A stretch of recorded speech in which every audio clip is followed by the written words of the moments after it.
Halo, apa kabar pemirsa? Berjumpa lagi bersama saya Nurholis Fadilah dalam acara Dialog Seputar Kita, tepatnya kita bersuara.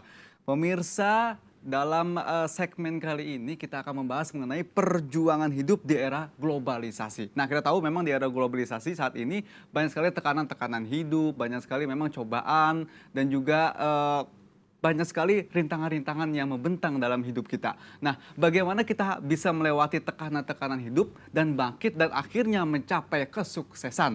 Nah, kita akan bahas nanti bersama dengan motivator terkenal Indonesia, yaitu Pak Christian Adrianto, yang merupakan salah satu tokoh motivator terkenal dan terbaik yang ada di Indonesia, dan juga telah memotivasi ratusan ribu orang di Indonesia, bahkan juga berkeliling dunia untuk memberikan motivasi-motivasi kehidupan.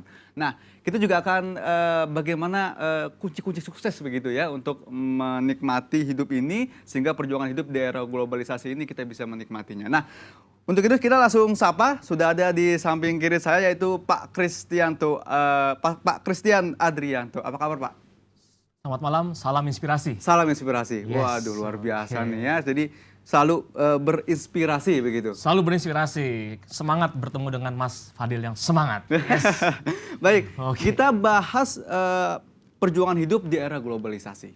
Nah, sebenarnya nih kalau Pak Kris lihat ini, sebenarnya masyarakat Indonesia ini bagaimana sih dalam menghadapi era-era globalisasi yang saat ini sudah berkembang di Indonesia, banyak teknologi sudah masuk, masyarakat ekonomi ASEAN sudah masuk, persaingan semakin ketat juga begitu. Yes. Kira-kira harusnya bagaimana memaknai era globalisasi ini? Sederhana saja, ya, kita melakukan yang terbaik, kita bertindak yang terbaik, dan fokus solusi, jangan fokus masalah. Kita berpikir, wah ini sekarang eranya MEA, persaingan makin sulit, krisis dan sebagainya. Ya, yang paling bahaya itu bukan yang terjadi di luar, situasi di luar, ya, situasi ekonomi, situasi MEA dan sebagainya. Itu bukan yang paling berbahaya. Yang paling berbahaya apa? Yang paling berbahaya adalah situasi dalam kepala kita. Itu yang paling berbahaya. Oke, jadi dalam pikiran kita pertamanya. Yes, itu dalam pikiran kita. Jadi apa yang harus dilakukan oleh pikiran kita sendiri supaya memang tidak terjadi hal-hal yang seperti itu tadi? Yang namanya pikiran itu, manusia satu hari, menurut penelitian, manusia itu satu hari mempunyai lebih dari 60.000 pikiran. Dan secara umum, kebanyakan pikiran negatif. Wah, hujan nih bentar lagi. Wah, petir nih. Wah, dia marah sama saya dan sebagainya. Kebanyakan pikiran negatif. Yang harus kita lakukan apa? Kita melatih, memperbanyak pikiran positifnya. Jadi yang namanya pikiran bisa dilatih. Yang namanya tubuh, badan bisa dilatih. Misalkan badan kita kurus, kita bisa latih loh, biar jadi berotot, biar jadi gemuk. Ya, kita fitness, kita kasih nutrisi yang benar, akhirnya badan kita jadi keker. Pikiran juga sama, bisa dilatih. Bagaimana berpikir positif, bagaimana berpikir fokus solusi, itu semua bisa dilatih. Yang perlu kita lakukan mulai hari ini, mulai detik ini, melatih pikiran positif. Nah, bagaimana caranya melatih supaya pikiran kita selalu berpositif begitu loh? Banyak strateginya. Banyak Salah satunya saya kasih satu tips saja. Satu saja. Satu tips saja. Yang penting kan bukan seberapa banyak caranya. Yang penting tahu satu, praktek. Tahu satu, praktek. Setiap kita berpikir negatif, kita langsung ngomong, kita langsung katakan, cancel, batal. Langsung ditarik tuh pikiran negatif. Ya, yang namanya sekali lagi kalau pikir negatif wajar gitu kan, namanya sekali lagi menurut penelitian sebagian besar pikirannya negatif. Tapi kalau kita latih, begitu kita berpikir negatif, begitu kita ngomong negatif, langsung bilang cancel, batal. Oke. Nah, apalagi di era globalisasi ini Pak Kris, ya, banyak persaingan. Ya, kita saat memang skillnya hanya seperti itu saja, kita berpikir wah kita akan kalah saing dengan teman-teman yang lain yang memang skillnya lebih banyak, apalagi dari negara-negara tetangga yang masuk ke Indonesia, apalagi regulasi dan masyarakat ekonomi ASEAN itu. Nah, bagaimana supaya kita juga punya berpikiran tidak kalah nih dengan mereka-mereka yang skillnya lebih tinggi dan kita bisa bangkit dan bahkan bisa melewati skill-skill mereka? Yes, ya tentu saja kita di bidang apa dulu? Oh, bidang saya kita perlu skill ini. Kita perlu skill marketing misalkan, kita perlu skill bisnis, kita perlu skill negosiasi. Nah, apapun skill yang dibutuhkan oleh bidang kita mulai tambah terus. Jadi setiap orang-orang yang sukses di dunia ini, jadi di dunia ini ada namanya perusahaan-perusahaan terbaik di dunia. Dikatakan namanya Fortune 500. Itu semua perusahaan terbaik di dunia. Perusahaan yang selalu tumbuh dari tahun ke tahun, selalu menjadi lebih baik. Nah, perusahaan-perusahaan yang termasuk Fortune 500 ini, secara umum mereka terutama direksinya, terutama pimpinannya itu selalu meningkatkan skill-skill baru sehingga perusahaan mereka tumbuh. Jadi perusahaan tumbuh atau tidak tergantung dari si pemimpin itu sendiri. Nah, sama dengan diri kita. Diri kita mau kehidupan yang lebih baik, kita harus terus tambahkan skill yang lebih baik, mental yang lebih baik, lebih banyak berpikir positif, mengurangi NG-NG. Jadi NG-NG itu bahaya tuh. Apa tuh NG-NG? Ngomel, Oke. ngeluh, ya dan sebagainya yang ngedumel, nah dan sebagainya. NG-NG yang depannya NG tuh banyak jeleknya. Jadi mulai dikurangi yang NG-NG yang jelek-jelek. Tapi kan biasanya banyak yang seperti itu. Wah, sayanya nggak sanggup nih kayaknya seperti itu. Nah, mau coba itu usaha, pikiran negatif kan? Itu pikiran saya negatif. takut nggak bisa, nggak lancar, takut gagal. Itu yang Langsung selalu cancel, terpikir kita. cancel, Langsung cancel ya? Ya, satu itu cancel. Yang kedua, kita misalkan mau usaha, takut. Misalkan kita karyawan, kita mau naik jabatan dong gitu kan. Tapi mau naik jabatan suruh presentasi takut, gemeteran dan sebagainya. Nah, itu harus dilatih. Nah, semua manusia punya rasa takut.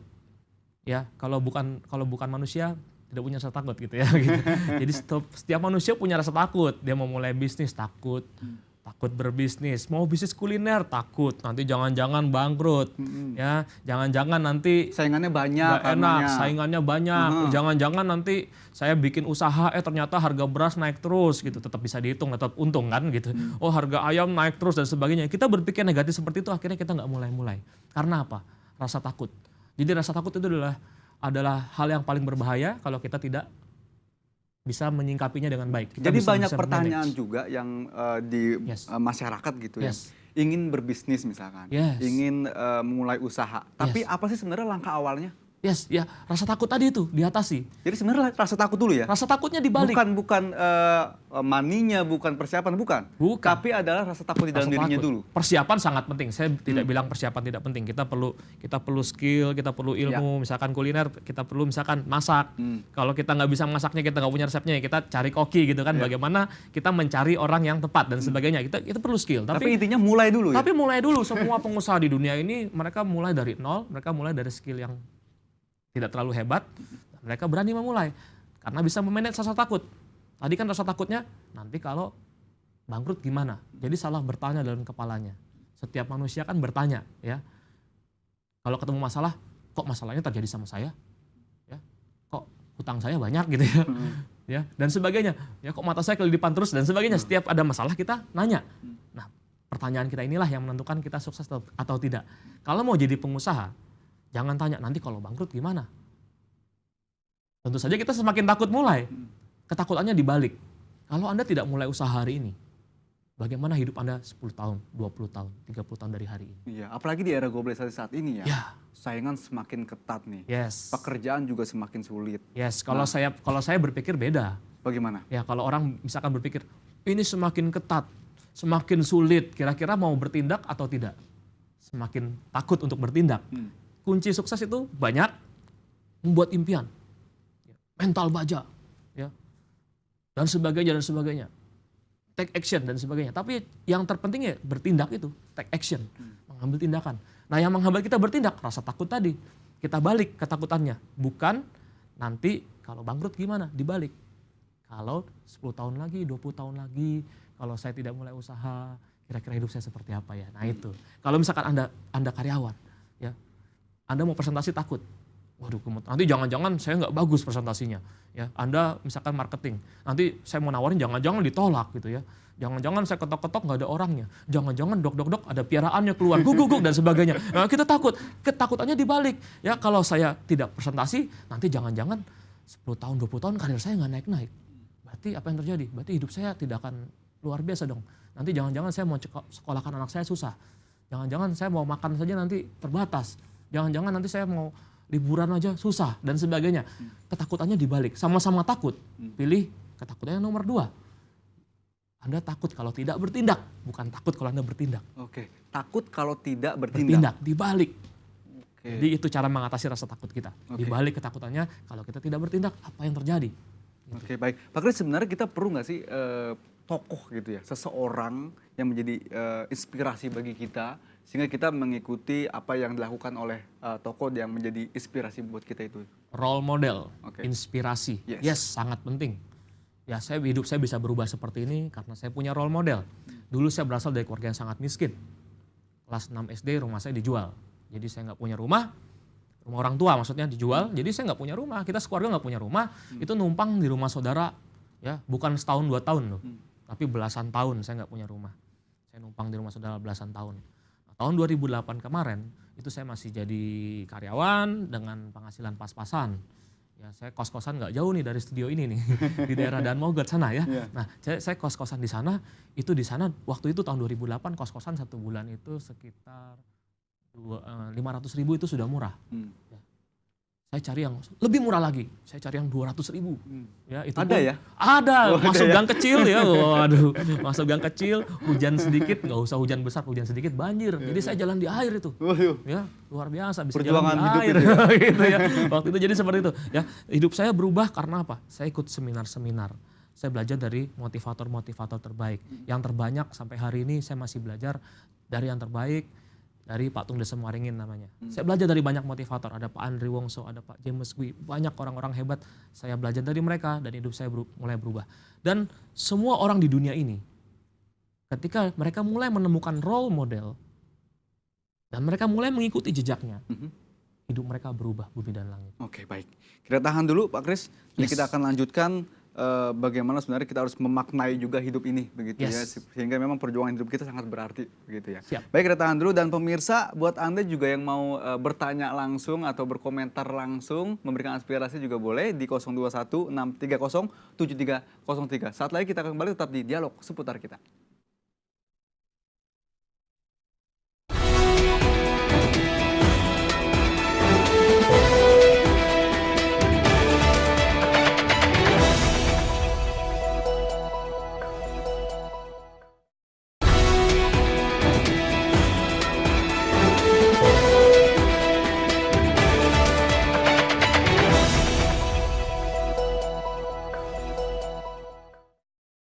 Baik pemirsa, terima kasih Anda masih bersama kami di Dialog Seputar Kita, dan kita masih membahas mengenai perjuangan hidup di era globalisasi, dan masih bersama dengan motivator terbaik yang ada di Indonesia, Pak Christian Adrianto.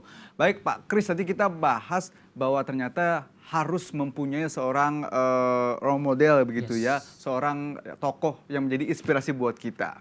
Apa saja yang kita dapatkan setelah memang kita sudah mempunyai seseorang tokoh atau tokoh inspirasi itu sih? Nah, sekali lagi ketika kita menemukan seorang role model, ketika itulah hidup kita mulai berubah. Banyak orang hidupnya berubah ketika dia menemukan role model dan dia meniru langkah-langkah orang sukses sehingga akhirnya sukses. Contoh-contoh nyata, misalkan kita tahu ada aktor laga yang luar biasa hebat, Jackie Chan. Ya, dia bisa lompat dari gedung tanpa stuntman, semua dia lakukan seorang diri, luar biasa, legenda bintang film Hong Kong ya. Nah, ternyata Jackie Chan bisa jadi seperti hari ini karena dia terinspirasi dari seorang yang namanya Bruce Lee. Oh iya. Yes, Bruce Lee. Ya, jadi Bruce Lee menginspirasi Jackie Chan. Jackie Chan ikuti langkahnya. Awal-awal Jackie Chan itu jadi kru dan sebagainya, jadi figuran di film-filmnya Bruce Lee dan seterusnya. Akhirnya sehingga jadi seperti hari ini. Banyak contohnya, misalkan Dewa 19, band luar biasa, legenda di Indonesia. Inspirasinya dari mana? Banyak sih pemusik luar, tapi salah satunya Ahmad Dhani mengidolakan Queen. Ya, Freddie Mercury dan lain-lain tuh Queen luar biasa. We are the champion dan sebagainya. Nah, terinspirasi musik-musiknya ya menyerupai, dia tahu ini musik-musik yang laku seperti ini, rocknya seperti ini dan sebagainya. Terinspirasi dari Queen. Atau kita lihat misalkan Mr. Bean. Mr. Bean sukses luar biasa, terinspirasi dari mana? Charlie Chaplin, mirip gayanya. Baik, ini sepertinya ada yang ingin memberikan aspirasinya nih atau komentarnya. Halo Seputar Kita. Selamat malam. Ya, malam, dengan siapa di mana? Sahril Narus, Jakarta Selatan. Iya, silakan Pak Sahril. Apa yang ingin diceritakan nih? Saya melihatnya dari sisi MEA, masyarakat ekonomi Asia. Globalisasi itu sama dengan liberalisasi. Artinya apa? Bangsa ini akan jadi bangsa pecundang. Karena kita lemah dalam segala hal. Baik segi kapital, skill, IT, dan sebagainya. Yes. Kita akan jadi pecundang nantinya. Di daerah-daerah, mulai dari tukang cukur, sampai dengan tukang delman, sampai dengan tukang ojek, itu akan masuk orang-orang dari luar, khususnya dari China. Ya, di situ juga ada tukang buah-buahan, tukang sayur-sayuran, tukang bakso, tukang bubur, nantinya mereka akan masuk ke ranah-ranah kehidupan itu. Jadi saran saya kepada pemerintah, khususnya pemerintah ini, mudah-mudahan pemerintah mendengar ya, bikin pintar para pengusaha-pengusaha kecil kita ini, para masyarakat Indonesia ini bikin pintar, bikin cerdas. Caranya bentuklah sebuah klinik yang namanya klinik ekonomi kerakyatan atau klinik marketing. Di situ pemerintah harus menyediakan sejenis konsultan, memberikan arahan-arahan mengenai apa itu pricing, apa itu produk unggulan bagaimana, apakah masih bersifatkan market oriented ataukah bersifatkan produk oriented. Di situ harus diajarkan bagaimana berhubungan dengan bank, bagaimana membuat raja, bagaimana mereka mengadakan promotion dan sebagainya. Ya. Mereka harus diberi arahan. Pemerintah harus membuka sebuah klinik-klinik, bukannya klinik itu kesehatan saja, tapi juga untuk kesehatan kehidupan. Seperti pengetahuan ekonomi ini. Ini khusus harus ada. Setiap, kalau tidak satu kecamatan, satu provinsi, satu kecamatan itu harus ada. Situ bisa menampung tenaga kerja, katakanlah sarjana-sarjana ekonomi, sarjana-sarjana pertanian, perkebunan, sebagainya. Mereka bisa digunakan. Kalau ada berapa 500 kecamatan, kali 2 saja, sudah berapa menampung sarjana di daerah. Berapa mereka bisa menampung. Kita kasih mereka kredit, ya, usaha kecil. Itu percuma. Kasih uang 10 juta, 55 juta, itu percuma. Karena mereka nggak ngerti mau diapakan itu uang. Tapi kalau mereka dikasih tahu, produk unggulan Anda di daerah ini, ternyata ini, cara menjualnya begini, cara menghitung harganya begini, pricingnya begini, cara promosinya begini, cara mencari lokasinya begini, menentukan lokasinya begini, cara orang berhubungan dengan bank begini, sehingga mereka menjadi melek. Jadi kita ini tidak lagi bodoh. Jangan sampai kita nanti jadi korban masalah globalisasi ini. Baik, Satu kali lagi saya ini mantan pejabat senior salah satu bank pemerintah. Halo? Saya paham betul mengenai ini. Saya kesian sekali dengan bangsa ini. Kesian dengan khususnya pribumi, maaf ya. Khususnya bangsa kita. Sangat kesian sekali saya. Ya, 60% mereka itu di bawah SMA. Pendidikan mereka di bawah SMA 60% ya. Terima kasih. Oke, baik, terima kasih. Waduh, sangat semangat sekali. Harusnya jadi menteri Bapak ini. Oh iya. Semangat menteri sekali UKM ini. ya, menteri UKM luar biasa. Jadi dia idenya memberikan luar biasa. ide ya, bagaimana sebenarnya bukan hanya diberikan modal, tapi juga pelatihan-pelatihan. Ada klinik katanya, bukan hanya klinik kesehatan. Tapi klinik-klinik bagaimana sistem-sistemnya dilakukan, diberitahukan oleh pemerintah supaya bisa menjadi benar-benar masuk ke dunia industri di Indonesia maupun keluar nanti. Gitu. Menurut Pak Kris sepakat tidak sih apa yang dikatakan tadi? Oh itu ide bagus sekali ya, memang bisnis itu kan perlu skill juga. Tapi untuk awal mulai saja gitu ya, action. Tapi perlu dibimbing tadi bagaimana pricing, bagaimana menentukan lokasi. Kita salah pilih lokasi sepi loh ya, bikin rumah makan gitu ya, lokasinya strategis dengan tidak, wah beda sekali hasilnya. Ya Anda misalkan buka usaha di mallnya di tempat yang strategis, lokasinya strategis, orang banyak lewat, dengan yang di ujung beda banget omsetnya. Jadi itu ada pendidikannya luar biasa, itu harus. Ya jadi itu ide yang sangat bagus dan sekali lagi ini hari ini MEA penduduk Indonesia kurang lebih 250 juta. Ya. Ketika MEA berubah jadi kurang lebih 700 juta. Kalau dibilang kita tersaingi nggak? Iya, tapi mereka juga takut loh, sama-sama takut kok gitu. Ya kita positive thinking, kita fokus tingkatkan skill, kita fokus tingkatkan etos kerja. Tadi kalau Bapak bilang etos kerjanya tingkatkan, orang Indonesia harus perbaiki etos kerja, harus perbaiki skill, perbaiki mental, itu yang terutama. Jadi harus mau untuk mengupgrade dirinya sendiri ya? Harus itu. Minimal dari diri sendiri ya? Yes, kita mulai dari diri sendiri. Kalau Anda pebisnis ya, Anda upgrade diri Anda, upgrade tim Anda, perbaiki skill mereka. Jangan Andanya doang yang pinter, yang punya doang, ternyata timnya tidak pinter. Kebalik, jadi kalau kebanyakan begini, pengusaha ikut seminar-seminar seperti itu, yang datang pengusahanya saja. Ya, supaya yang pinter pengusahanya saja. Terbalik, ya. Kalau timnya pinter, berangkat seminar semua, timnya pinter, wah itu bisnis bisa jalan sendiri. Jadi salah kalau yang pintar cuma pengusahanya saja dan timnya juga. Oke, sebenarnya untuk memotivasi itu penting tidak sih? Bagaimana memang tadi kalau dibilang bahwa bukan hanya bosnya saja yang Yes. berangkat, anak-anaknya juga harus berangkat, anak Yes. buahnya harus berangkat, karyawannya harus berangkat. Sebenarnya seberapa penting sih motivasi itu sebenarnya? Motivasi, training motivasi, training pengembangan diri lainnya selain komunikasi, misalkan leadership, bagaimana selling skill dan marketing. Ya ini kan nyawanya perusahaan ya, supaya mendapatkan omset. Tentu saja bagian lain penting, tapi sales and marketing ujung tombaknya perusahaan. Ya. Itu sangat penting. Dan skill-skill lainnya, negotiation skill. Saya juga sering juga diundang berbagai perusahaan untuk training-training tadi, leadership, sales and marketing, dan bagaimana untuk problem solving and decision making. Bagaimana mengambil keputusan seorang pebisnis, bagaimana mengambil keputusan. Bagaimana nih kita lakukan langkah apa, itu sangat penting. Jadi skill-skill ini yang harus di-upgrade. Ya, upgrade skill ini seperti ibaratnya sepak bola, ya, itu latihannya. Misalkan minggu ini bertanding, misalkan Real Madrid lawan Barcelona. Ya. Hari Minggu, sekarang masih Senin misalkan. Itu mereka latihan.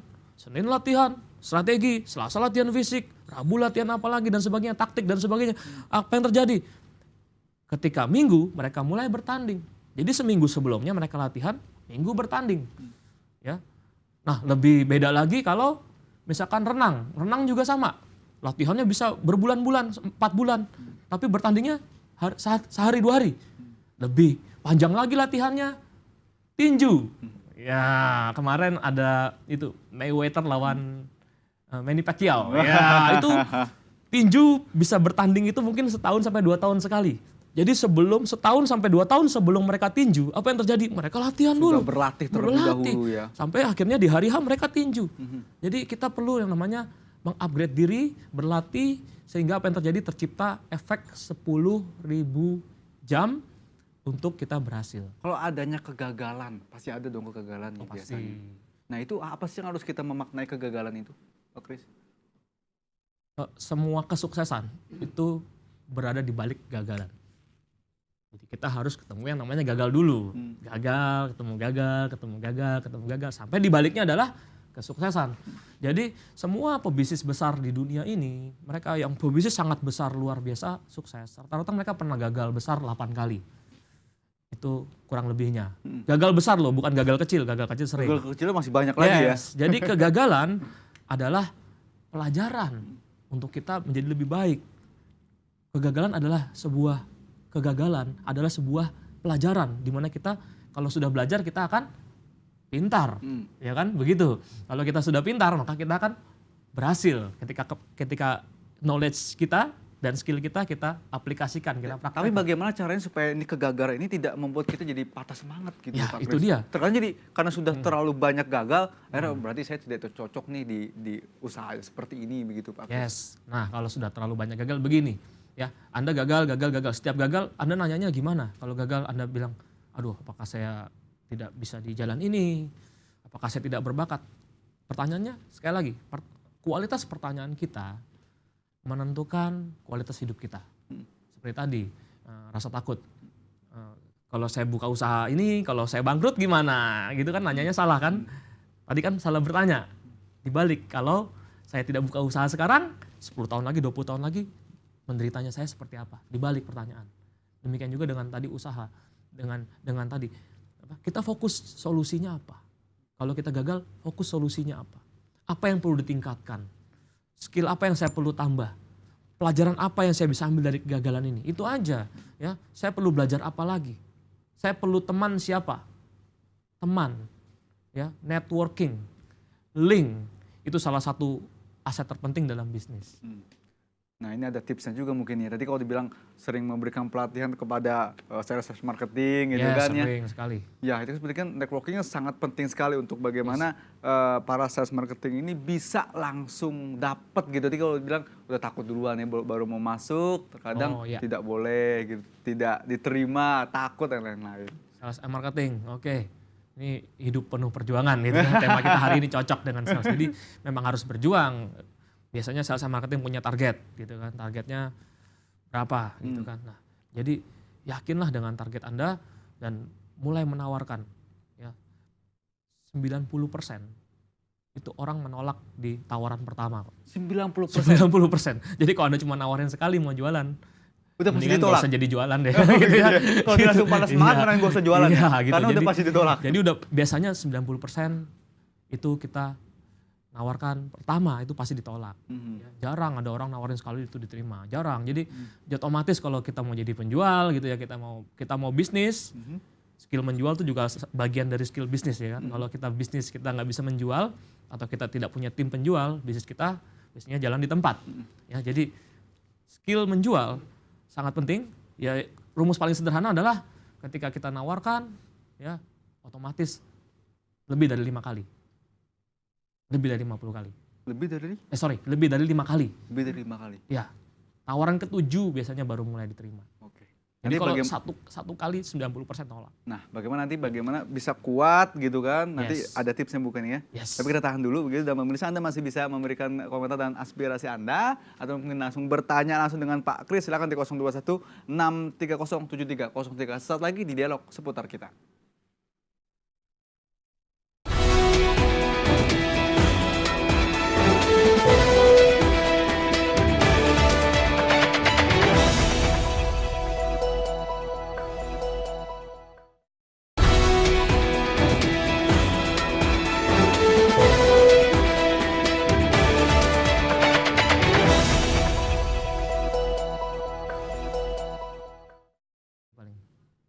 Baik pemirsa, terima kasih Anda masih bersama kami di dialog seputar kita. Masih bersama dengan Pak Christian Adrianto.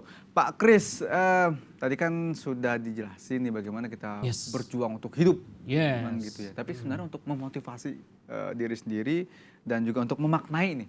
Sebenarnya hidup ini tuh simple loh, hidup ini tuh bisa kita jalankan loh. Itu apa sih yang harus ada di dalam pikiran kita? Hidup sederhana saja, hiduplah dengan bahagia. Nah, saya sedang nulis buku ini, sudah nulis lagi, sudah jadi. Sudah jadi? Ya, bulan depan terbit The Miracle of Happiness. Hahaha. Iya gitu ya. Kenapa ada hahahanya? Jadi ya happiness kan saya bahas tentang happiness, tertawa kan menggambarkan kebahagiaan. Jadi hiduplah dengan bahagia. Hidup hanya satu kali. Ya. Kita mengejar kesuksesan dan kebahagiaan, balance dua-duanya. Kebanyakan orang fokus mengejar kesuksesan tapi lupa bahagia, lupa Tuhan dan sebagainya. Ya, jadi itu penting. Bagaimana kita hidup balance. Hidup adalah perjuangan. Kita berjuang untuk meraih apa yang kita impikan, tapi berjuanglah dengan hati yang bahagia.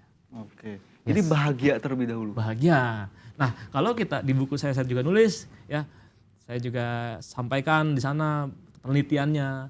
Kalau kita bahagia, ya, kesuksesan itu akan datang, lebih cepat datang. Dan ada penelitiannya.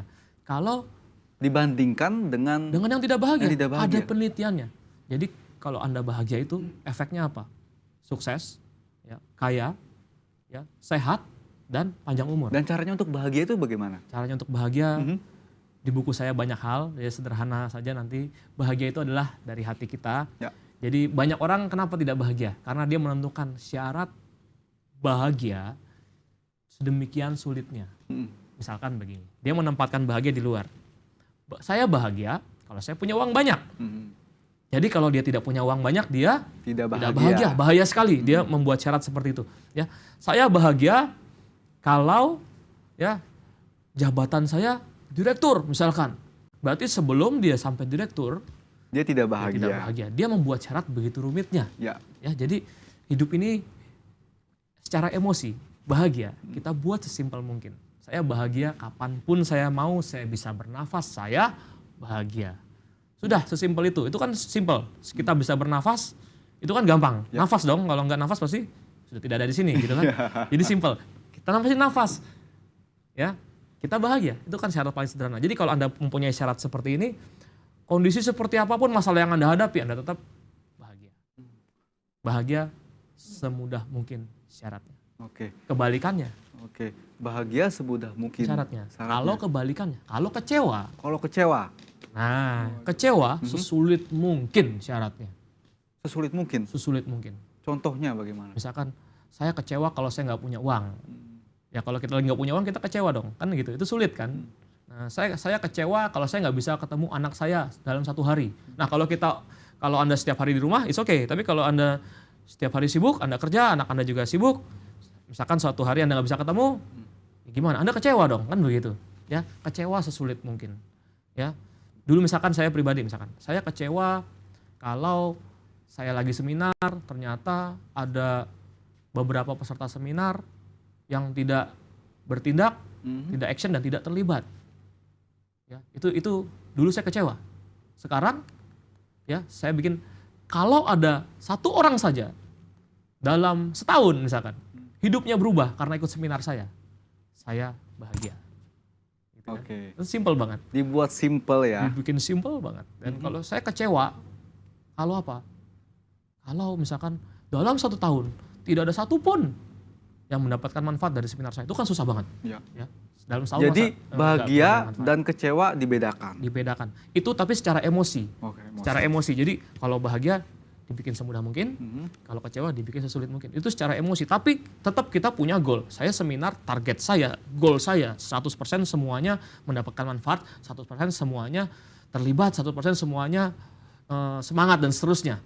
Itu goal. Tapi ketika itu tidak tercapai, tetap kita harus happy. Nah, ini bagaimana sebenarnya kalau kita sudah menentukan tujuan hidup, Yes. ya ingin seperti apa nantinya, supaya benar-benar tercapai, gitu. Apa yang harus kita lakukan? Nah, kalau Anda punya goal, punya impian tadi saran saya balance ya, kesuksesan dan kebahagiaan. Jangan sampai kita ngejar kesuksesan aja kita lupa bahagia. Ya. Dan sebaliknya, kita ngejar kebahagiaan aja nggak sukses juga tidak luar biasa hidupnya, tidak maksimal. Jadi saran saya balance hidup itu luar biasa. Misalkan goal kesuksesan, ya kita sukses secara karir, kita sukses secara keuangan juga, ya kita sukses secara dan materi dan sebagainya. Yang ini kesuksesan, ya dan membuat manfaat bagi orang banyak.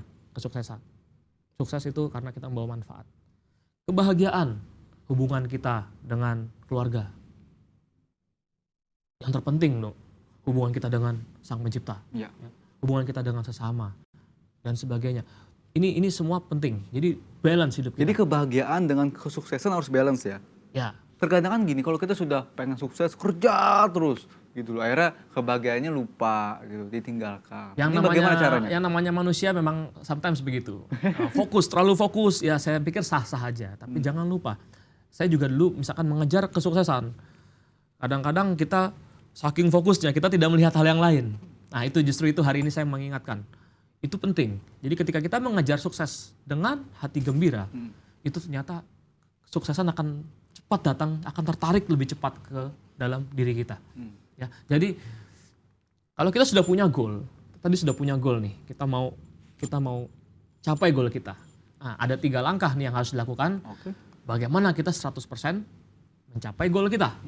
Bagaimana? Ada 3 langkah nanti yang mesti kita lakukan. Apa saja itu 3 langkah? Nah, yang pertama kita fokus pada goal kita setiap hari. Setiap hari harus fokus terus. Every day, setiap hari. Oke. Jadi harus dipikirkan terus apa langkah-langkahnya begitu ya. Difikirkan. Jadi begini, banyak orang yang bikin resolusi tahunan, ya kan? Ya, awal tahun bikin resolusi, kan? Resolusi awal tahun. Tahun ini saya mau, misalkan saya mau langsing, saya mau karir saya lebih sukses, saya mau keluarga saya bahagia dan seterusnya, saya mau hubungan keluarga lebih harmonis dan seterusnya. Nah, apa yang terjadi? Awal tahun bikin resolusi, waktu berjalan selama setahun. Pernah dilihat nggak? Nggak pernah. Akhir tahun baru lihat lagi, bikin resolusi lagi tahun depannya. Ketika dilihat setahun sekali, apa yang terjadi? Biasanya tidak terjadi apa-apa. Di perusahaan juga sama. Perusahaan punya target, punya visi dan misinya. Tahun ini apa yang mau kita lakukan? Ya. Terus apa yang terjadi? Waktu berlalu, tidak pernah dilihat visi dan misinya, apa yang terjadi? Akhir tahun tidak terjadi apa-apa. Nah, kita harus fokus pada goal kita setiap hari. Jadi perumpamaannya seperti ini. Pasti banyak orang tahu kalau di pesawat ada yang namanya sistem autopilot. Ya. Nah, bahkan ada joke, ada ini lelucon gitu ya. Nah, pilot itu adalah pekerjaan termudah di dunia. Kenapa? Waktu take off, misalkan mau terbang nih dari Singapura mau ke New York misalkan, yang jauh, long flight gitu ya, 20 jaman ya. Ketika mulai terbang, take off, terbang. Ya, setengah jam sampai 1 jam lah megang kemudi. Setelah itu, tekan tombol autopilot. Jalan sendiri sampai New York. Ya. Mendarat, baru pegang lagi, mendarat. Nah, kata orang pekerjaan termudah di dunia. Nah ternyata sistem autopilot tadi itu sangat menggambarkan apa yang terjadi dengan goal kita. Jadi kita harus evaluasi setiap hari. Misalkan kita mau terbang dari Singapura ke New York. Ya. Waktu pesawat sudah di udara, ya, ada yang namanya autopilot tadi ketika ditekan, ada namanya langsung garis dari Singapura sampai New York, ada garis tuh namanya flight path. Ting ting ting ting ting ting ting ting. Nah, sudah terbentuk jalurnya. Ya kan? Ketika sudah terbentuk jalurnya, pesawat akan ngikutin jalur ini. Betul. Nah, apa yang terjadi di udara waktu kita terbang? Apa yang terjadi? Ada yang namanya cuaca berubah, angin, ya, turbulence, goyang-goyang, goyang dan seterusnya. Ya, Banyak cuaca rintangan lah ya berubah, pastinya. banyak rintangan ya, banyak rintangan, tantangan, godaan dan seterusnya. Ya. Seperti keras sakti mencari kitab suci katanya gitu ya, rintangan, tantangan dan seterusnya. Nah, jadi intinya apa? Sama dengan waktu kita membuat goal, ya. Waktu kita misalkan tadi salesman atau businessman membuat goal, saya mau targetnya sekian, akan ketemu yang namanya turbulence seperti tadi, angin bertiup, tolakan dan seterusnya. Nah kalau kita tidak stay sama goal kita, bisa nyasar tuh, ya kan? Sama pesawat juga gitu, ketika ketiup dia akan belok, tadinya New York sana, belok, geser. Nah ketika geser, apa yang terjadi? Ada yang namanya adjusting, menyesuaikan diri. Dia langsung belok lagi, menyesuaikan diri. New York ke sana, jangan ke sana, sana Afrika gitu kan, nyasar Menyesuaikan nanti. jalurnya begitu Menyesuaikan, ya. balik lagi. Ketika balik lagi ke sini, ketiup angin lagi, gitu kan? Ketiup lagi. Ketika sudah belok lagi, ketiup angin dan seterusnya. Dan ternyata selama pesawat itu terbang dari Singapura ke New York, itu lebih dari 70%, tidak sesuai dengan jalurnya. Belok sana, belok sana, belok sana, belok sana, nyasar jadi. Tapi tetap nyampe. Ya, karena apa? Karena dia setiap hari, setiap saat bahkan dievaluasi. Oh ini kita sudah melenceng, Sama dengan ketika Anda menentukan goal, evaluasi setiap hari. Ini goal saya tahun ini. Setiap hari dilihat, dilihat lagi. Itu yang Anda inginkan. Jadi orang yang sukses itu sederhana kok. Tahu jelas apa yang mereka inginkan. Oke, jadi sukses itu sederhana sebenarnya. Ya, tahu jelas apa yang diinginkan. Setiap bangun pagi harus jelas, saya mau ini, saya mau ini. Apa saya mau perlu ini. ditulis gitu? Harus. Dibuat diary jadi bahwa hari ini apa yang saya lakukan, apa target saya, seperti itu. Perlu tidak sih? Goalnya ditempel aja di tempat yang paling sering kita lihat, di kamar. Tempel. Perlu ya? Perlu sekali, karena kita lihat setiap hari. Seperti autopilot tadi. Kalau kita tidak pernah tempel, kita tidak pernah lihat, lupa. Lupa dengan kena turbulensi tadi, fokusnya hilang. Sama dengan perusahaan. Bikin visi misi, tahun ini kita mau seperti ini. Servisnya yang terbaik, ya. Kita mau seperti ini dan seterusnya. Dia menentukan corporate culture-nya, dia menentukan budaya perusahaan dan seterusnya. Waktu berjalan, krisis terjadi, ya kan? Sama, turbulensi terjadi, krisis terjadi, ya. Persaingan bisnis, apa yang terjadi? Lupa, ya. Tidak pernah dilihat lagi goalnya. Apa yang terjadi? Di akhir tahun tidak banyak yang berubah. Itu yang terjadi. Makanya goal harus dievaluasi, ya. Jangan tahunan. Baik. Ya, lebih bagus dari tahunan adalah bulanan. Lebih bagus dari bulanan, mingguan. Tapi yang terbaik setiap hari. Setiap hari. Baik, terima kasih Pak Kris. Dan kita tahan dulu Pak Kris. Dan pemirsa kita masih membahasnya nanti selepas jeda pariwara dan Anda masih bisa menggunakan telepon Anda atau lab interaktif kita di 021 630 7303. Tetaplah bersama kami di Dialog Seputar Kita.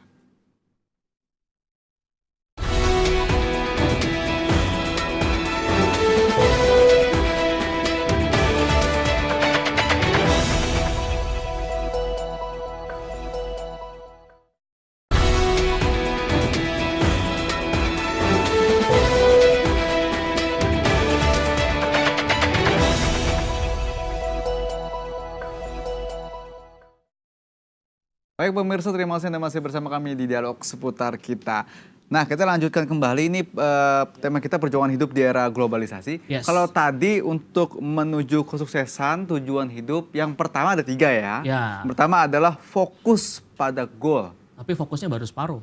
Fokus baru Masih separuh. ada fokus lagi yang kedua. Fokusnya apa lagi? Nah, jadi ini saya mau bahas kunci kesuksesannya dari Bill Gates dan Warren Buffett. Mereka berdua orang terkaya di dunia.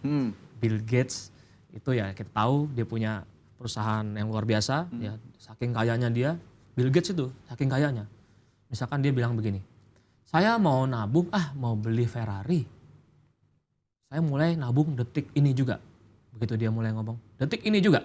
1, 2, 3, udah kebeli Ferrari. Hmm. Saking kayanya tuh gitu ya. Kayanya, ya. Penghasilannya banyak sekali, 3 detik kebeli Ferrari gitu kan. Nah, Warren Buffett juga sama, itu juga orang terkaya di dunia. Sama Bill Gates tuh ya kadang Bill Gates, kadang Warren Buffett, kadang yang lain gitu ya. Mereka berdua paling sering. Nah, suatu hari mereka lagi makan bareng. Lagi dinner bareng. Ada satu orang nanya sama mereka, datengin ke meja mereka, wah orang-orang hebat nih, saya mau kenalan gitu ya.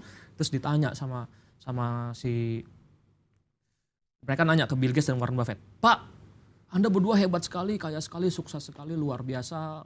Anda berdua juga banyak amalnya. Wah, saya pengen tahu dong, apa sih kunci kesuksesan terbesar dari Anda?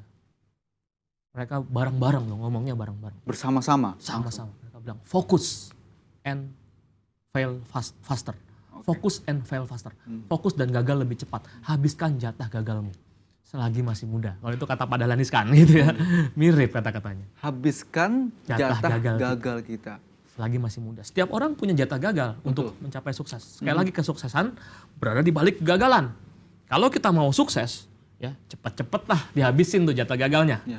Kalau jatah gagalnya udah habis, berarti kita sudah jadi pribadi yang hebat. Lebih jarang gagalnya nanti. Jadi menemukan langsung suksesnya ya. Yes. Kalau tidak melewati kegagalan itu, nanti akan terus menemukan kegagalan. Yes. Nah, pertanyaannya, fokusnya seperti apa? Nah, fokusnya seperti apa sih? Waktu. Sama-sama katakan waktu. Waktu ya. Nah, sumber daya yang tidak bisa dibeli gitu ya. Waktu. Semua orang waktunya sama. 24 jam, ya kan? Bill Gates, Warren Buffett kenapa bisa sukses? Karena mereka fokus. Fokus pada yang terpenting. Ya. Sama-sama kan Bill Gates 24 jam punya waktu, kita juga kan sama punya 24 jam. Pemirsa juga sama punya 24 jam. Tapi kenapa Bill Gates bisa sukses? Karena dia memanfaatkan waktunya dengan baik. Nah, saya punya jurus jitu.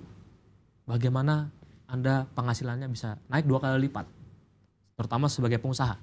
Sebagai karyawan juga Anda bisa praktekkan juga, bisa diterapkan dengan cara yang dimodifikasi. Nah begini, kalau Anda pengusaha, ya Anda harus fokus, ya. Dari misalkan Anda satu hari melakukan 30 hal, Anda list deh satu hari Anda ngapain saja, 30 hal. Percaya sama saya, cuma 3 hal dari yang Anda lakukan biasanya yang menghasilkan 90%, yang berkontribusi besar terhadap usaha Anda. Dari 30 hal Dari yang kita 30 tulis. hal. Yes, dari 30 hal yang kita lakukan. Yang kita lakukan. To-do list kita. Oke. Paling 3 hal doang yang terpenting, sisanya nggak penting. Nah, kita fokuslah pada yang terpenting. Ya, 3 hal yang terpenting apa? Kita pilih. Jadi untuk menentukan 3 hal terpenting yang harus kita lakukan, sederhana. Ya, misalkan pengusaha, tanyanya begini, kalau saya satu hari cuma boleh melakukan 1 hal, hanya boleh melakukan 1 hal. Ya, hal apa yang harus saya lakukan? Yang membuat saya jauh lebih kaya, yang membuat bisnis saya jauh lebih besar. Kalau cuma boleh melakukan 1 hal dari 30 hal tadi, 1 hal saja. Apa itu? Yang terpenting, yang membuat bisnis Anda tambah besar, berkontribusi besar, Anda tambah kaya.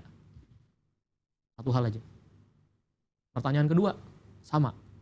Kalau cuma boleh melakukan 2 hal, apa hal kedua yang terpenting? Yang membuat bisnis saya lebih besar, yang membuat bisnis saya lebih besar, omsetnya lebih besar, yang membuat saya lebih kaya, dan seterusnya.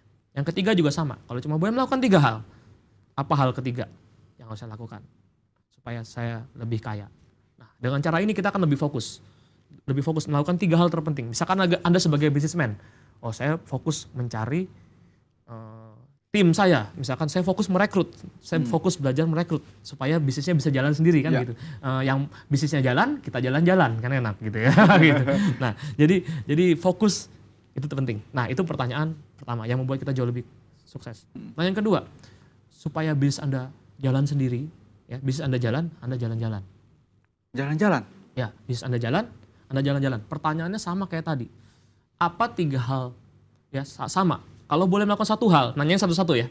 Kalau boleh melakukan 1 hal, apa hal yang harus saya lakukan supaya bisnis saya, kalau saya tinggal satu bulan atau lebih, berjalan dengan dahsyat, ya bahkan lebih besar. Waktu saya tinggal liburan 1 bulan. Misalkan, oh kita fokus buat sistemnya, jadi bisa siap ditinggal gitu ya. Nah, dan sebagainya. Jadi kita fokus. Pertanyaan kedua juga sama.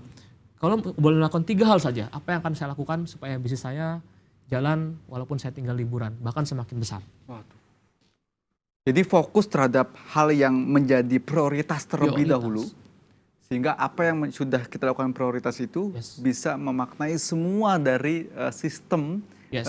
usaha kita yang menjadi target kita, goal kita. Yes. Gitu ya. Nah, kalau orang tidak pernah nanya seperti itu, dia terjebak dalam bisnisnya bisa seumur hidup. Tidak pernah bebas waktu. Jadi bisnisnya tidak pernah bisa ditinggal. Banyak loh bisnismen di Indonesia, dia punya bisnis. Ketika bisnis sudah jalan, dia punya bisnis lagi, dan bisnisnya tumbuh tanpa mereka. Oke, baik. Nah, Yes. kalau untuk di era globalisasi saat ini, Yes. gitu ya. Tadi kan ada banyak